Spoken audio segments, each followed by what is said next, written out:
All right. Draw 5251. We're doing the R walkthrough of chapter 10 on clusters. This is how to set up customer segmenting, and we're doing this in R. And I'm working with RStudio still, but I'm actually going to work it through in the R notebook, which is a function that you have in RStudio, and I'm doing that so that I can include some other pictures and maybe some different links that you can see on the website that I'm attaching to the page with this video. But I'm going to work it there so I can walk you through these. So this is what that R notebook page looks like. This right here. It's got some, this is called YAML up at the top, and it's basically just telling how the notebook is set up. This is similar to Jupyter Notebook. Like, they stole everything from Jupyter Notebook and just tried to make it really R exclusive. And it also put Jupyter Notebook out of the R business because of that. So this is just explanation of that. This is R Markdown Notebook, and I can put this code and the output right along inside there. So I'm going to do that with the R notebook. It lets me run it in little segments. So we'll see me click on this little button here, and that's just me telling it to run that little segment. So please don't be confused by that. As we're going through, these little things in the gray are the actual R codes that you would be running, and that's right alongside with the textbook. Okay, so let's go ahead and get started. So I've run my library. We're using dplyr. I also like to do tidyverse, which kind of includes a lot of these things, dplyr and ggplot2, but we can do that just like the textbook. We're going to call in our data set, which for this one is online retail. It's an Excel sheet is what I've given. And then instead of just looking at the whole thing, I'm just going to look at the head. So look, we've got 8, looks like 8 variables: invoice, quantity, unit price, customer ID, country. Okay, so we're looking at these variables here going forward. It's a pretty big data set.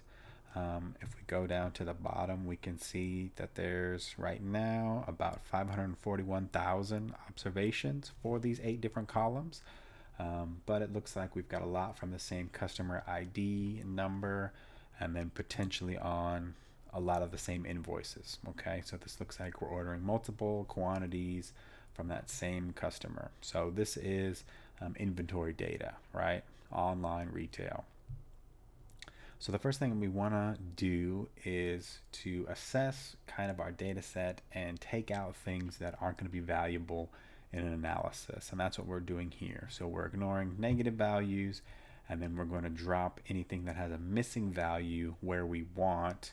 Actually, this is doing it for that whole data frame. Okay, so we're calling the dimensions, which is looking at those observations by variables, which at the beginning, like I said, was about 541, almost 542,000 observations for those 8 columns. What we're doing here, we're saying the data frame which the quantity is greater than 0.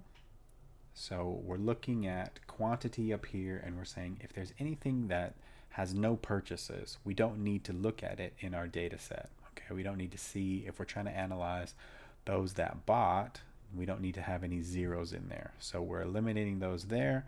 And then we're going to look at the data frame dimensions again. And then this is a nice code in R, and it just says anything that's missing a variable, we're going to take out that whole row. So this NA omit means we're omitting it from our data frame, and we're calling both of those, and we're going to shrink our data set from 542,000 to about 398,000. So we've shrunk our data set quite a bit by just taking out those that had missing data and by looking at all of those quantities that are more than 0. Now we also kind of notice that there's a range of dates for this invoice, and so we want to look at a specific year For whatever reason, we're going to stop and we're going to look at dates that are before 12/1 of 2011. So maybe that's some important date to us. Maybe there was some event that kind of changed things for us after that. So we're going to look at just those dates before that. And that's what this little call is doing. So we're actually looking to print those dates. This is just a character string call. So we're saying this date and this date. So invoice date min, max, invoice date here. So these are calling the same columns, but we're running the min and the max, and we're having them print out here as these variables. And so that's what that comes out to. Boom, boom. And then now we want to say, well, we really want all of those things before 2011 December 1st. Okay, this is European dates. So that's why that looks like that. That's not how dates are entered in R. We can rearrange R's, and I've attached a reference so that you can look up Lubridate is the package that R uses to look at dates specifically. So as we run that, we shrink our data set just a little bit more. Looks like 17,000 or so are dropped by looking at just these dates here. Now we're going to create a new variable called sales. So if you see here our little pound sign, we know that there isn't a sales variable already. And what we're trying to do is we're trying to look at how much somebody actually paid for each of these items. So we have a quantity and we have a unit price, and we're putting those together and calling that sales. Okay, that's what's doing here. So we have quantity as that column, and we have unit price, and we're multiplying them together and calling that new column sales. Okay, so now we want to create a whole new data frame of just a couple variables so that we can create our clustering based on three variables we're looking at. Total sales, so we're going to sum some of these sales by customer. Order count, so how many times this customer has ordered, and then what's that average order value. Okay, so this is all that we're doing in this big pipeline here. So we're taking our initial data frame that we've just sort of slimmed down a little bit. We're piping it through to group it by customer ID. So that's each individual customer that's come in. They've made maybe multiple orders, so there's multiple invoices, but that one customer is going to be our grouping by.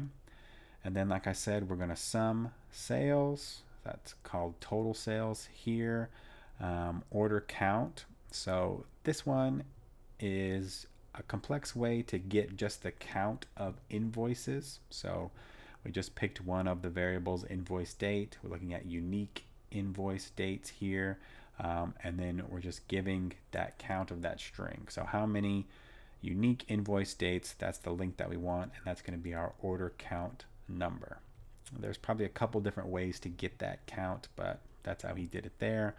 We're piping it through, and then we're calling mutate, which means we're going to create a new variable in our pipeline here, and we're calling it the average order value, and we're using our two new variables that we created, total sales and order count, and we're dividing that. So we want to see what is the average order value that somebody makes whenever they're taking in one order. Okay, and then if we really wanted to, we could look at this data frame. We could view that here.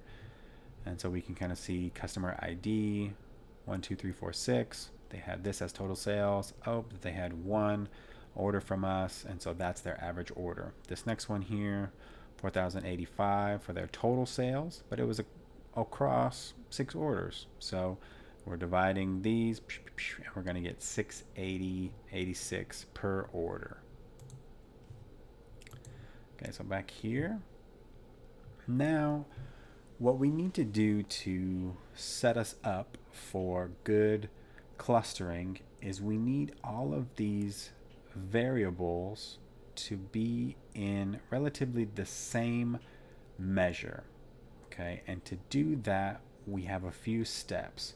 And what I mean by the same measure is, if we go back to our data frame here, we can kind of see that the scale of these is going to be quite different. Okay, so the sales, if I try to get the highest amount on that, we've got 268,000. Okay, for our total number of order count, we only have 202. And then for our average order, let's see, the highest is that 77,000.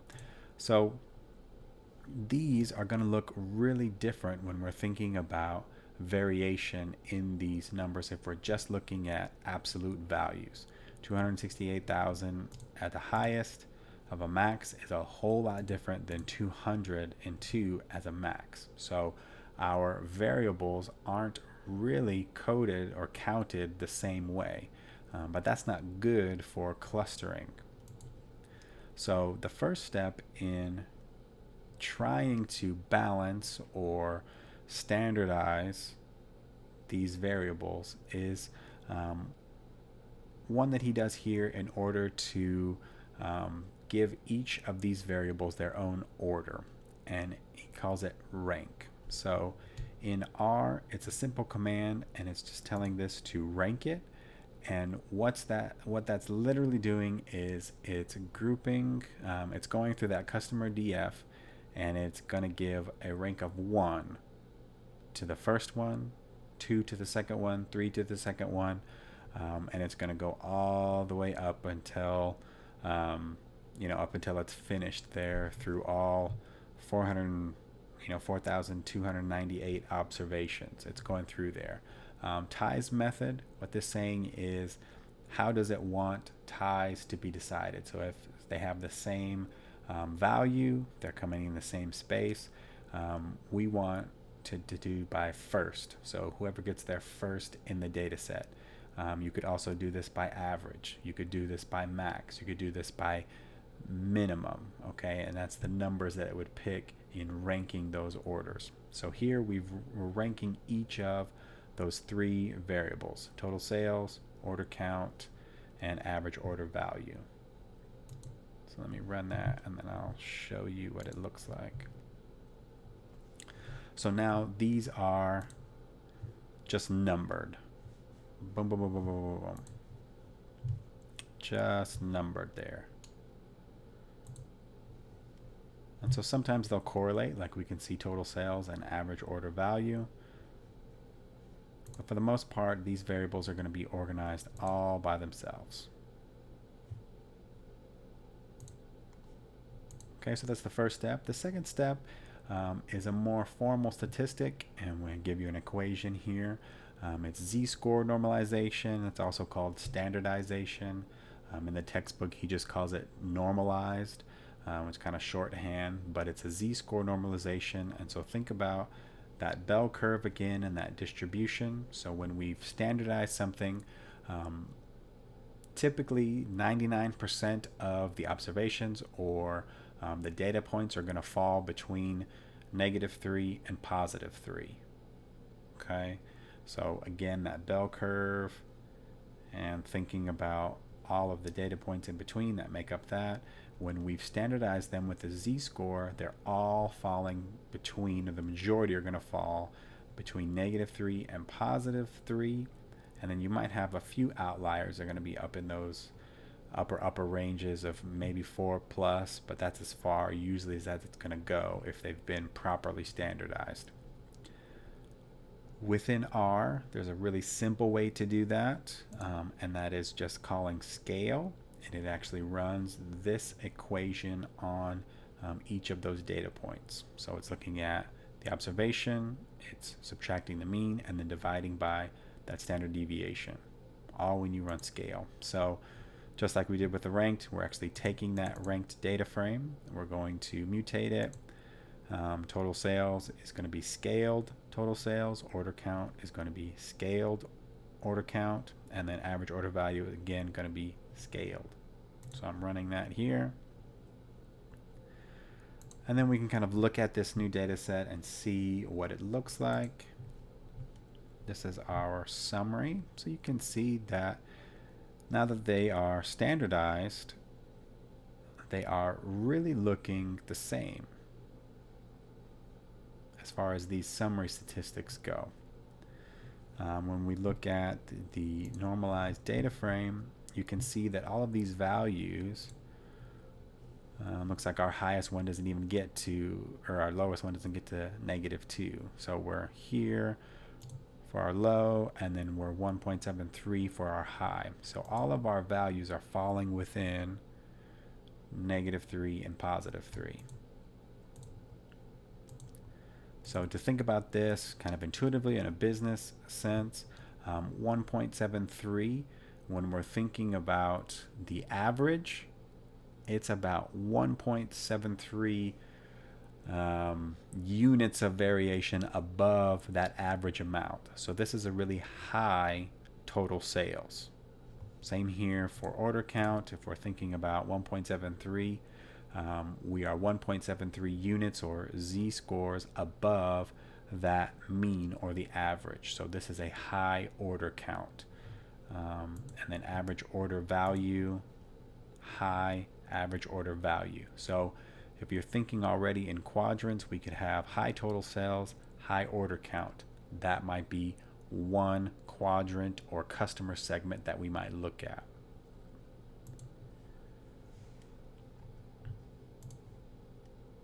Okay, this is just for good measure. You can look at standard deviation. So now we're finally here at clustering, and I want to include this picture just to give you an idea conceptually what we're doing. We're thinking about how to cluster data points together so that we can maybe group like data together and make sort of formal arrangements or marketing plans that are specific for segments or different product plans for particular customer sets. Okay, and what we're doing, if you think about a scatter plot, and then we have all these points of data, what we're trying to see is there a relationship between these data points that sort of makes a community of these different data points or a segment of each of these data points. Here we've chosen 3 clusters. Maybe we want 3 different segments of our customer population. And what we're doing in the actual clustering algorithm is we're assigning a central point, and then we're measuring out the space to each of those data points to see if they are closest to that particular center point. So same with each of these, and then we're saying that these are a community that are closer to this center point, and so they are, when we simplify and we segment, they're going to be represented in this chunk of understanding of that data. So again, if we're going back to that normalized one, right, if we had high sales and high average order, that might be represented up here. Okay, and so we have all these little data points that we're going to assign to that because they're closest to that center, identifying a high total sales, high average or high order count. Okay, so here in R, the simple way to do that is we're going to assign our model to this value clusters. We're going to call k-means because that's our algorithm that we're using. There's a few different ones, but this k-means relies on clustering numbers and the Euclidean distance kind of in that vector space, if you want to read my little paragraph there. And we're calling it on the normalized data frame, so that's that one that we ran the scaling on. And we're calling out these 3 variables of total sales, order count, and average order value. And then right now we're just saying 4 clusters. So that's what we've done here. For this next little set, he just has in the textbook to run that, and that's going to show you all of the clusters, which I could run. I could run that there. Okay, and so this is going to show you all of the cluster labels.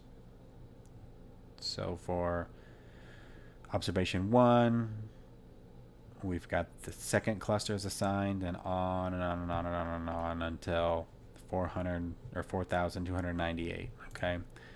For just the simple visual of it, I just decided to print the first 20, and so that's what I did with that code here, just so that you could see this cluster is our model, and then this variable or column is the actual labels of the clusters. Another call that you can make, and one that is really helpful in thinking about segments, is the cluster. So we're again calling our model, and then we're calling centers. So this refers to the centers in our clustering models, and this is where our different data points were measured against, and these centers sort of represent that customer segment. And there's 3 values here, okay? And so they each represent, they actually have the label here, so total sales, order count, and average order value. So think intuitively, we have 1.2, 1, and then 0.866. So this is going to be high, right? These are high value customers, potentially. Big spenders, lots of order counts, and then lots of average order values. These two are going to be related for obvious reasons, right? If you have high, they're going to be more related, I should say. If you have high total sales, you're likely to have a higher average order value. Then we have other clusters that are negative. So this is a low total sales count. This is a low order count. And this is a low average order count. Okay, so this could be another clear clustered understanding of this is a, a minimum purchase type customer once in a while. And then you have sort of 2 middle clusters of varying total sales, order count, average order value. So, but there's 4 clusters is the main part.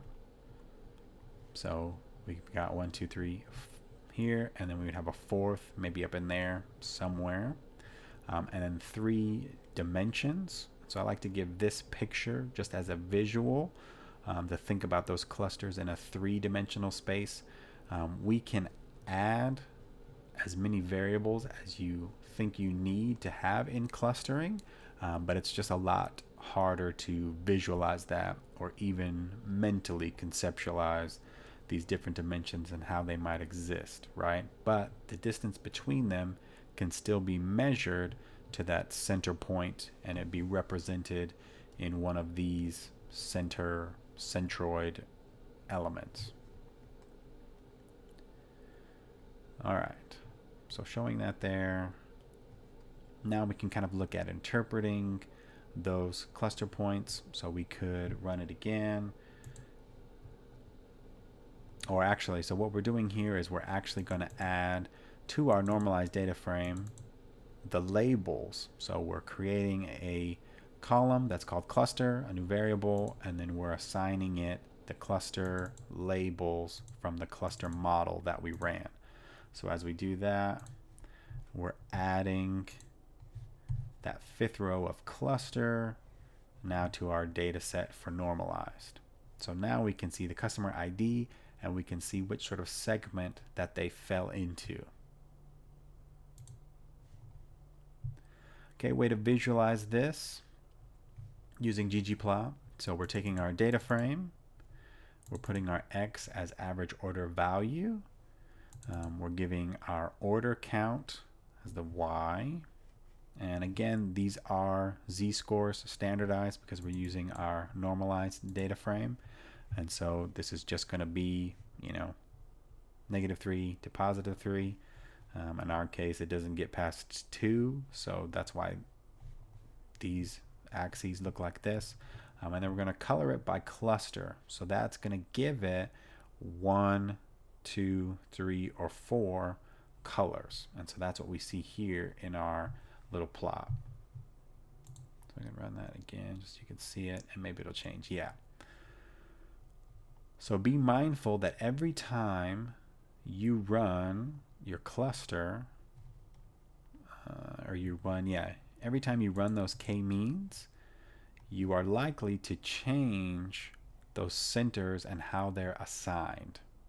Okay, so if your example doesn't look exactly like the textbook, it's because your clusters didn't come out the exact same as the example did or as mine did here.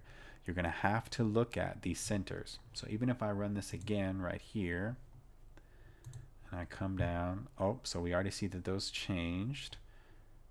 And I come down here. Now my values should stay the same. So when you look at the textbook or when you look at my example, you should have the same values, but they might be assigned to a different cluster. So now it looks like our high values are assigned to number 3, and those low values are assigned to cluster 4. So when we go down and we graph this again, our colors are going to change a little bit.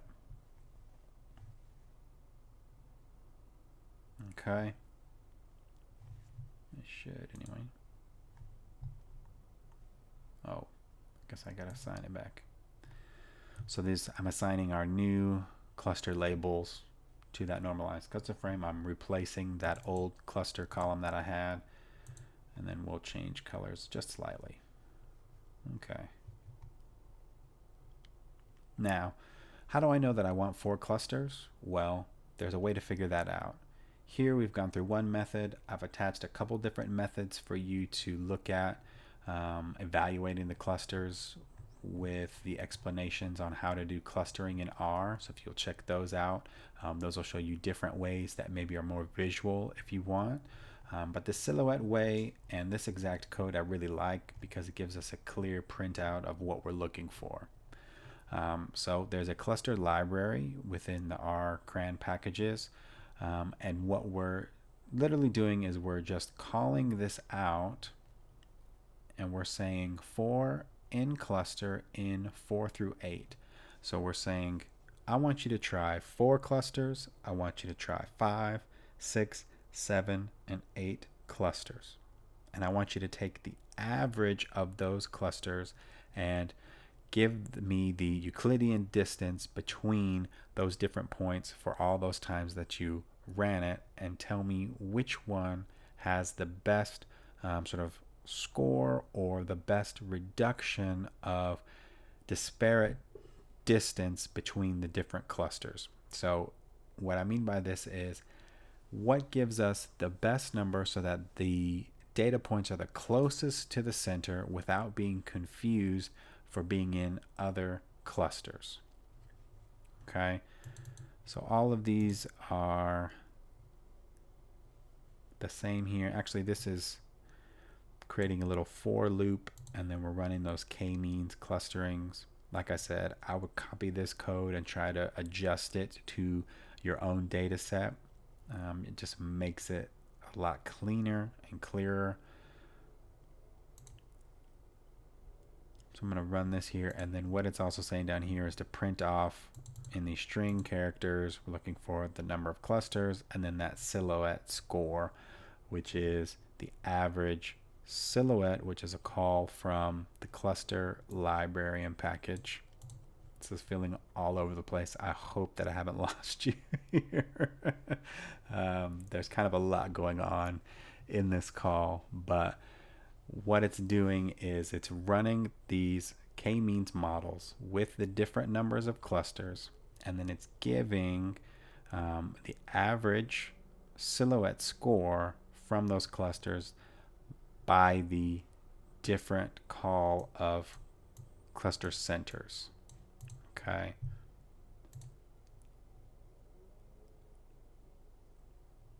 So we're running that. And how we interpret the silhouette scores is from 1 to -1. So 1 is, yes, we really did get this. -1 is we could probably have a lot of data points that are assigned to the wrong cluster. So the higher, or the closer we are to 1, the better. And as we look down here, we see that 7 clusters kind of gets close, but 4 clusters has the highest value closest to 1.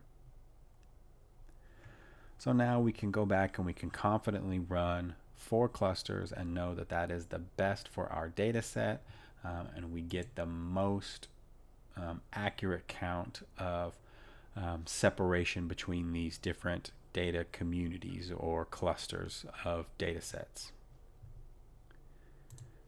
All right, now I'm running this again. And so again, they could be different for these centers and which clusters they're assigned to. So just be mindful of that.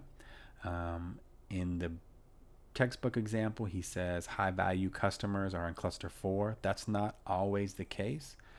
Again, we have to look at these centers and assess them. And it looks like for my running of this, they're going to be cluster 3. So I'm going to change this to 3 here. What we're doing is unlisting. So these, our model creates what's called the list. And so that's a package with a lot of different variables packed into one. We're looking at our customer data frame. In that normalized data frame, when the cluster equals 3, we're going to pull out just those values. And then we're going to create a new data set that's looking at the description of the product and the count of how many of those purchases that were made. So we're looking at now specifically for these high value customers, those that had high average total sales and high average order count and high average order value, right? We're looking at what they actually bought with this code. So that's that description there.